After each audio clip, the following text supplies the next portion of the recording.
Mark Zuckerberg is building a massive compound in Hawaii. But this is no ordinary luxury estate. Reports say the sprawling $270 million property includes a 5,000 square foot underground shelter with a blast-resistant door and its own energy and food supplies. And he's not alone. All over the world, billionaires are quietly buying up huge tracts of land, converting old missile silos and building fortified shelters in the most remote places you can imagine. So, what do they know that we don't? In this video, we're going to expose the terrifying belief that's driving the super rich to prepare for the end of the world as we know it. This isn't just one thing. It's a dual threat, a cascade of real-world disasters they see coming, and a deep-seated psychological fear that's forcing them to abandon the very world they helped create.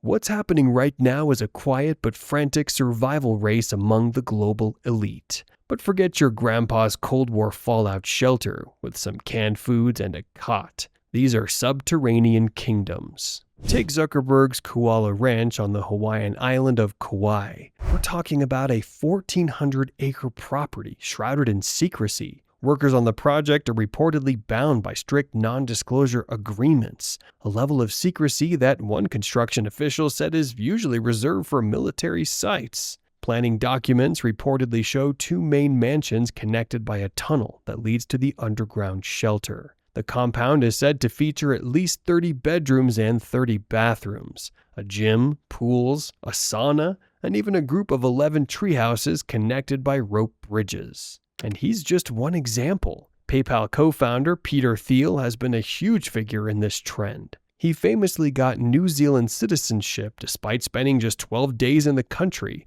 a move widely seen as him securing an escape route. His plans to build a gigantic bunker-style lodge in a remote scenic part of New Zealand's South Island were so ambitious they were actually blocked by local councils for being too disruptive to the landscape. New Zealand has become a top apocalypse escape destination for America's elite, who see its isolation as the ultimate insurance policy. These aren't just isolated whims. Companies like Vivos and Rising S Bunkers are catering to this explosion in demand. Vivos converts old Cold War-era missile silos into luxury underground apartments, offering shared pools, movie theaters, and gyms, basically a subterranean Club Med for the apocalypse. Rising S offers everything from a basic $40,000 hideout to the $8.3 million Aristocrat model, which comes with its own swimming pool and bowling lane. These aren't just bunkers, they're luxury vacation homes with fortified, self-sufficient mazes built underneath them. So, what are they so afraid of? Why are the people who won the game of life now preparing for a world where the rules don't apply anymore? The answers are a disturbing cocktail of rational fear and deep paranoia. The first part of the answer lies in the very real, very public threats that are all converging at once. Because of their positions, billionaires get a front row seat to global risk analysis. They don't have a secret book of prophecies, they just have access to the best data, the top analysts, and a perspective that lets them see how fragile our interconnected world really is. First, there's geopolitical instability. The world is seeing a return of great power competition. Conflicts in places like Ukraine and the Middle East send shockwaves through global supply chains and economies. These events consistently cause spikes in bunker sales, as the wealthy try to insulate themselves from the fallout of distant wars. Experts point to 2025 as a year defined by ongoing geopolitical turmoil, trade disruptions, and widespread political instability, forcing both companies and individuals to prepare for a more fractured world. Second is the threat of pandemics. The COVID-19 pandemic was a global wake-up call. It proved just how quickly our modern world could grind to a halt. For the ultra-rich, it wasn't just a health crisis. It was a test run for societal collapse. It revealed weaknesses in everything from healthcare systems to food distribution. The experience reportedly prompted wealthy individuals to invest in personal safety measures, seeing bunkers as a way to safeguard against future, more devastating pandemics. The third driver is climate change. While the rest of the world debates policy, some of the wealthy are just planning their exit. They see the projections for rising sea levels, bigger wildfires, and catastrophic storms not as political talking points, but as real threats to their safety. They're buying land in climate-resilient areas, building homes designed to withstand extreme weather, and making sure their bunkers are far from future disaster zones. Finally, and maybe most importantly, they fear social unrest. The architects of an economy with staggering wealth and equality are now terrified of the blowback. They're deeply concerned about mass protests, riots, and a violent backlash against the elite if the economy tanks. This fear shows up in their choice of remote locations, far away from angry cities. It's the modern version of medieval lords retreating to their castles, building higher walls to protect themselves from the people outside. This fear of the unruly masses is a powerful theme, one that grows from a rational concern into a psychological obsession. But these external threats are only half the story. The other half is darker, much more personal, and it reveals a deep psychological crack at the very heart of the global elite. If you want to keep exploring the hidden mindset and secret plans of the world's most powerful people, make sure you subscribe and hit the notification bell. We're just getting to the real reason they're running for the hills. To really get what's going on here, you have to look past the headlines and into the mindset of the people building these things. The most chilling look into this comes from media theorist Douglas Rushkoff. In 2017, he was invited to a private resort, thinking he was there to give a speech about the future of technology. Instead, he found himself in a room with 5 of the world's wealthiest men, tech billionaires who wanted his advice. They didn't want to talk about the digital future. They wanted to talk about their future after the event. Rushkoff says they hit him with a barrage of questions. Alaska or New Zealand, one asked, trying to figure out the best place for his bunker. They debated the pros and cons of different disasters. Was a virus more likely than climate collapse? But then, the conversation took an even darker turn. The question that took up most of their time was this: how do I maintain control of my security force after my money is worthless? Think about that for a second.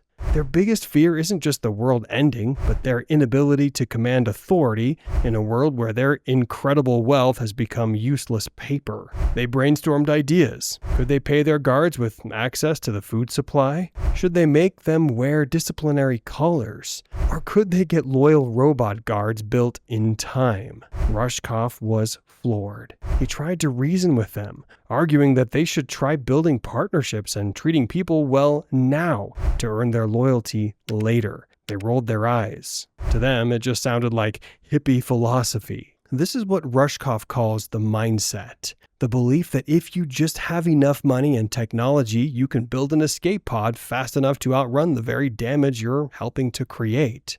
This mindset reveals a deep sense of helplessness. These are men who can bend markets and shape societies, yet they see themselves as completely powerless to stop a catastrophe. So, instead of trying to fix the world, they're just focused on escaping it. Jeff Bezos dreams of space colonies, Elon Musk of Mars, and Mark Zuckerberg of the metaverse. They're all escape fantasies on a massive scale. The bunker is just the earthbound version of that same impulse. It's also become the ultimate status symbol. In a post-pandemic world, a luxury bunker is the new private jet. It's a physical display of ultimate security and control, with amenities like wine cellars, art galleries, and home theaters, all designed to make sure that even when the world ends, their lifestyle doesn't. And that's the great irony. The very people who championed a disruptive, globalized, and often destructive form of capitalism are now spending billions to seal themselves off from its consequences. So, this brings us back to the big question. Do they know something we don't? The answer is probably no, at least not in the way you're thinking. There's no secret memo with the exact date of the apocalypse being passed around the 0.01%. The truth is actually simpler and way more terrifying. They don't have different information, they have a different relationship to it. They operate at a level where systemic risk isn't just a concept, it's a real variable in their investments and life planning. They see the fragility because they're sitting at the top of the whole structure, feeling it shake. Their fear isn't paranoia, it's a practical assessment based on the data they see every day. They see the geopolitical tensions because their businesses are global. They understand the supply chain weakness because they built them. They feel the pulse of social anger because their names are on the protest signs. The belief isn't that one specific disaster is coming. The belief is that the systems themselves are breaking. They're hedging their bets against the failure of society, the loss of faith in governments, and the collapse of the economic order that made them rich in the first place. This is why their biggest worry isn't a solar flare, but whether they can trust their own security guards when the power goes out for good. It's a fear that their wealth, their ultimate tool of control, will simply evaporate, leaving them totally exposed. And so they build. They dig into the earth, pour concrete, and install blast doors, trying to create a new world underground because they've lost faith in their ability to save the one on the surface. They aren't preparing for one apocalypse, they are preparing for any apocalypse. So, the real reason billionaires are building bunkers isn't some big secret. It's a toxic mix of clear-eyed risk assessment and a deeply paranoid isolationist psychology. They see the very real threats of climate change, pandemics, and social unrest on the horizon. But their response isn't to try to steer the ship away from the iceberg. Instead, they're building themselves gilded lifeboats. The ultimate tragedy here is the deep pessimism this represents. The people with the most power and resources to actually tackle the world's biggest challenges have decided the problems are just too big to solve. Their solution is to seal themselves off and leave the rest of us to deal with the consequences of a world they had a major hand in creating. And that leaves us with the most unsettling question of all. If the people at the top are building escape hatches instead of trying to fix the problems, what are the rest of us supposed to do? What do you think? Let me know in the comments below. Is this just smart preparation, or is it the ultimate act of cynical despair? And don't forget to like and subscribe for more deep dives into the forces shaping our world.